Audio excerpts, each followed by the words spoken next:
अभी आप लोगों के सामने निवेदन किया कि 28 सितंबर 1907 को शहीद भगत सिंह जी का जन्म हुआ था और 23 मार्च 1931 को 23 साल 5 महीने 25 दिन की आयु में उन्होंने इस देश की आजादी के लिए अपनी शहादत दी।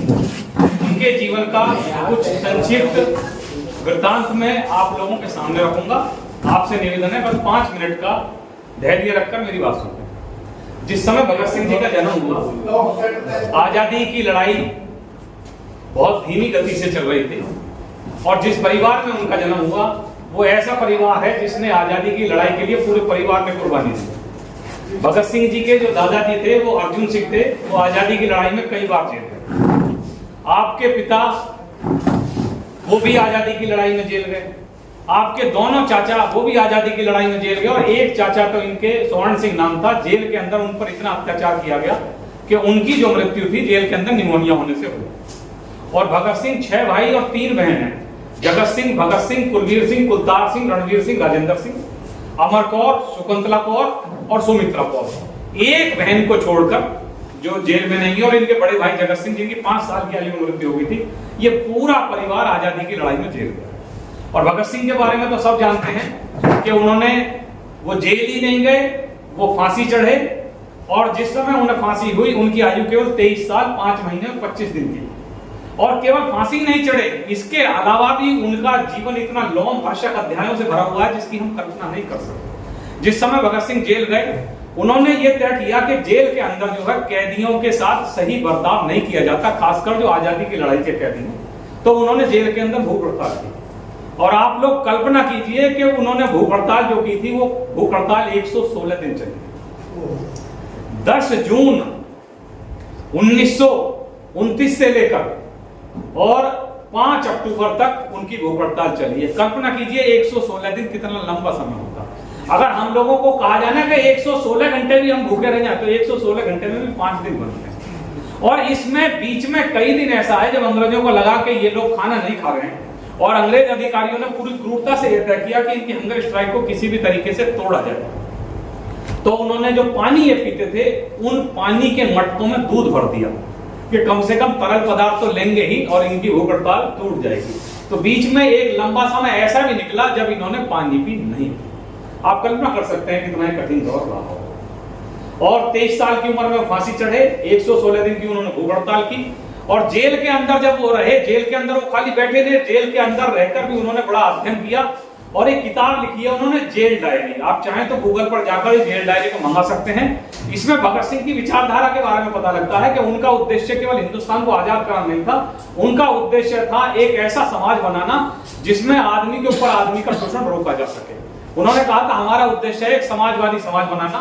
समाजवाद का मतलब यहाँ किसी राजनीतिक पार्टी से ही मतलब नहीं है। समाजवाद एक विचारधारा है जिसके अंदर एक ऐसा समाज बनाना जिसमें सामाजिक, आर्थिक, राजनीतिक, धार्मिक बराबरी हो। तो ये शहीद भगत सिंह जी का जीवन है। जब तक हम उनके जीवन को तो जानते हैं, जब तक हम उनकी विचारधारा को ना जाने और अपने जीवन में ना उतारे, अपने जीवन से लेकर उस विचारधारा को समाज के बीच में ना जाए, तब तक हमारा शहीद भगत सिंह जैसे क्रांतिकारियों को याद करने का जो कार्य है वो अधूरा है। आज के सुभाषवादी पार्टी के जिला कार्यकारिणी की बैठक में मैं आप लोगों से इतना ही निवेदन करूंगा कि शहीद भगत सिंह जी के बारे में पढ़ें। जब आप उनके बारे में पढ़ेंगे तभी कुछ हमारा काम समझ में आएगा और तभी हम बेहतर ढंग से अपने काम को आगे करने की कोशिश कर सकते हैं। तो इन्हीं बातों के साथ मैं अपनी वाणी को विराम दूंगा और अब निवेदन करूंगा माननीय अध्यक्ष जी से कि आगे की गतिविधि को वो जारी। आज सुभाषवादी भारतीय समाजवादी पार्टी के सुभाष पार्टी के सभी जिला कार्यकारिणी के पदाधिकारी यहाँ पर उपस्थित हुए हैं। विशेष रूप से आज शहीद भगत सिंह की जन्मतिथि है, उसको मनाने के लिए हम लोग यहाँ पर इकट्ठे हुए और साथ में एक और एजेंडा था कि जिला के जितने भी पदाधिकारी हैं उनको जिम्मेदारी का एहसास दिलाते हुए आज नगर निगम जो आने वाले 2-4 साल के बाद चुनाव आएगा उसमें 100 सीट पर हम कैसे कब्जा कर सकें, हमारी पार्टी कैसे कब्जा कर सके, इसकी रणनीति के लिए हमने आज जिला पदाधिकारियों को कार्यकारिणी को यहाँ पर आमंत्रित किया था और उनके साथ हमने विचार विमर्श किया कि कैसे आगे बढ़ना है और कैसे फतह करना है। साथ में अभी आगे आने वाला संडे छोड़ करके जो दूसरा संडे होगा उस दिन हम महानगर के जो पदाधिकारी हैं उनको आमंत्रित करेंगे और उन लोगों को भी जिम्मेदारी देंगे कि गाजियाबाद में नगर निगम का चुनाव को अपने कब्जे में करने के लिए क्या रणनीति बनानी है और उस रणनीति की वजह से उसमें काम करेंगे और उस काम से आगे बढ़ करके हम पार्टी को आगे बढ़ाने का काम करेंगे। इसलिए आज का ये मीटिंग बुलाया गया है और साथ में उपलक्ष्य तो ये था कि शहीद भगत सिंह का जन्मदिन मनाए, लेकिन उसके साथ साथ इन लोगों को जिला पदाधिकारियों को एक निर्देश भी देना था कि आगामी दिनों में क्या क्या अपनी दायित्व का निर्वहन कैसे करना है, उसके लिए आज की मीटिंग बुलाई गई थी।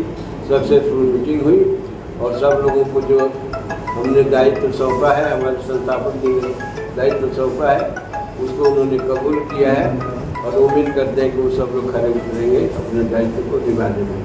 श्रीवास्तव जी, जिस तरीके से आपने नगर निगम के चुनाव की बात करी, तो क्या 100 की 100 सीटों पे पार्टी चुनाव लड़ेगी? हाँ, जो आगामी नगर निगम का चुनाव होगा उसमें हम 100 सीटों पर लड़ेंगे। उसके पहले जो भी चुनाव जहाँ अलग अलग प्रदेशों में आएगा उसमें भी हम चुनाव लड़ेंगे, लेकिन जो आज यहाँ पर जो जिला कमेटी गाजियाबाद की बुलाई है उसका दायित्व यही सौंपा गया कि हम 100 सीटों पर अगला चुनाव लड़ेंगे। अभी लोकसभा चुनाव हुआ है, 10 सीटें विधानसभा की खाली हुई हैं, क्या सुभाषवादी पार्टी जो है उन 10 सीटों पे भी कुछ अपना निर्णय लेगी? अभी हमने निर्णय लिया है और आपको पेपर के माध्यम से आप लोगों को प्रेस विज्ञप्ति भी जारी की गई थी। आपकी जानकारी में होगा कि जो बाई इलेक्शन हो रहा है उसमें गाजियाबाद सदर का जो विधानसभा का क्षेत्र है उस पर हम चुनाव लड़ने जा रहे हैं। रवि कुमार पंचाल हमारे कैंडिडेट हैं और उनको बखूबी और पूरे तन मन धन के साथ